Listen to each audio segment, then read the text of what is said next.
Angst können sagen, keine Angst vor Angst dürfte ich haben. Wir haben keine Angst.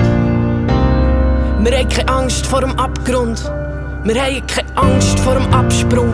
Keine Angst vor dem Gehen, dem Schweben, dem Leben, dem Fliegen. Keine Angst, uns zu verlieren. Wir haben keine Angst vor Veränderung. Wir haben keine Angst vor dem Ende. Keine Angst vor der Leere, der Enge, der Höhe, der Weite. Keine Angst vor dem Scheitern. Wir haben keine Angst vor Enttäuschung. Wir haben keine Angst vor Beziehung.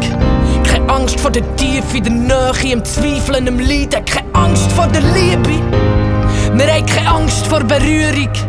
Wir haben keine Angst vor der Seuche.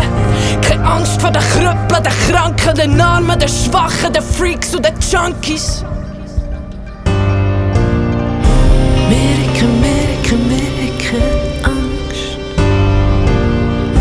Wir haben keine Angst. Weil wir vor Angst können sagen, keine Angst vor Angst dürfte ich haben. Weil wir vor Angst können sagen, keine Angst vor Angst dürfte ich haben.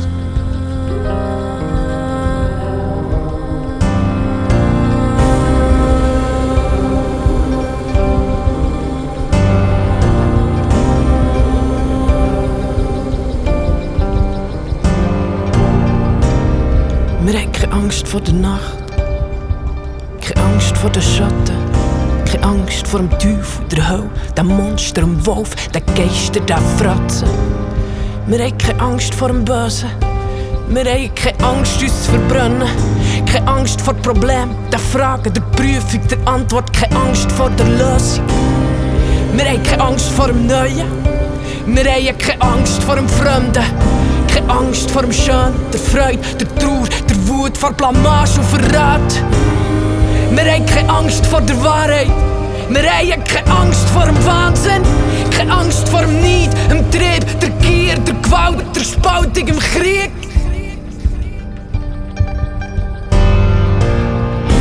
Wir haben keine Angst. Wir haben keine Angst. Weil wir für Angst können sagen, keine Angst vor Angst dürfte ich haben. Weil wir für Angst können sagen, keine Angst vor Angst dürfte ich haben.